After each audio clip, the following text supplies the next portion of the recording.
Ustad, Ustad! May tanong po ako. Yun bang sa tatay Ustad tapos sa anak na babae, ano bang, ano doon, yay? Di ba, kapag ako tapos ang nanay ko ay Muslima, di ba, nasa kanya na yung sa pintuan ng paraiso? Oo, so kung sa anak na babae ng lalaki, ano ba yung ano doon? Gantimpala ba? Gantimpala doon. Yung harap mo. Gantimpala. Anak na babae. Anak na babae. Nagkaroon ng anak ng babae. Oo. Anong biyaya na pag nagkaroon ng anak ng babae? Anong biyaya sa tatay nun? Okay, bismillah wa salatu wa salam wa ala alihi wa sahbihi man maba'd. Assalamualaikum warahmatullahi wabarakatuh. Okay, yung tanong na yan, siyempre ay ito ay binigyang linaw ng hadith ni Propeta Muhammad sallallahu alaihi wasallam bilang kumbaga kainaman at kabutihan sa sino mang nagkaroon ng anak na babae.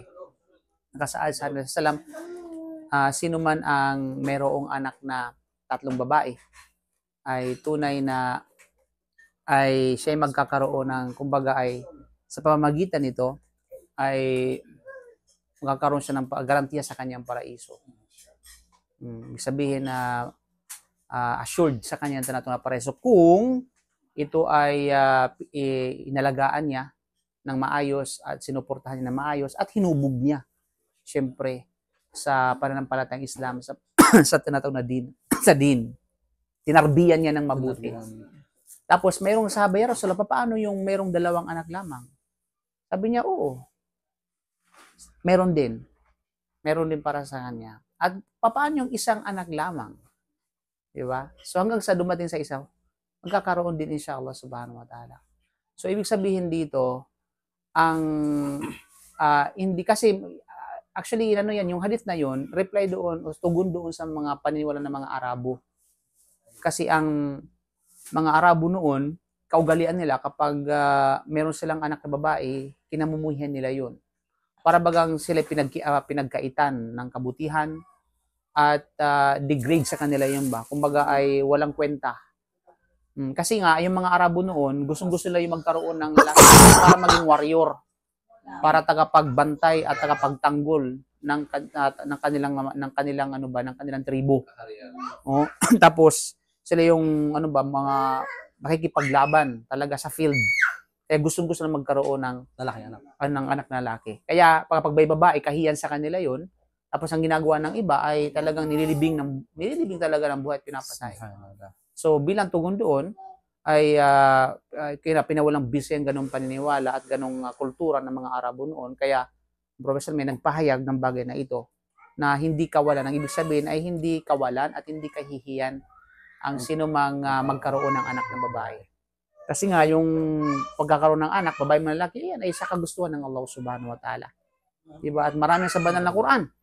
No, kung paano ginawad ang kabutihan sa mga kababaihan. Diba? Diba? Tinan mo. Kumbaga sabi nga nila, ay walang hindi mabubuang sangkatauhan kung walang babae. Diba? At hindi magkakaroon ng isa pang tinatawag na ng nasyon o kaya ng anak kung walang babae. You know? Kasi isang patunayan na si Isa alayhi salam, 'di ba? Pwede magkaroon ng sangkatan ng tao na walang lalaki pero ngunit mayroong babae. Pero hindi pwede magkaroon ng sangkatauhan ng lalaki lang na walang babae. Yan ay pinatunayan ni Isa alayhi salam. O si Maryam. 'Di ba? Si Maryam na kung saan ay kayang magkaroon ng tao na babae lamang at walang lalaki. 'Di ba? So yun ay kainaman ng kababae. Kaya bagkus sa banal na Quran. Suratul Nisa. Nag-iisa. Walang Suratul Rijal. Pero mayroong Rijal Walima. Pero walang tinatawag na Suratul Rijal. Di ba? Suratul Nisa. Subhanallah. Ibig sabihin, surah na special para lang sa kababaihan. Na to honor, para sa mga kababaihan. Di ba? So, kaya sino man ang pinagkaluban ng babaeng anak, huwag malungkot. Bagkus magpasalamat sa Allah at tinarbiyahan siya, dapat itarbiyahan niya hubugin niya sa tinatawag na Islam, palagi nang maisuportahan, ika nga. Then, of course, ay siyempre, ay ipagdua sa Allah Subhanahu wa Ta'ala para sa kanila. So yun benefits ng pagkaroon ng anak na babae. Mashallah. Inshallah. Okay, Allah alam.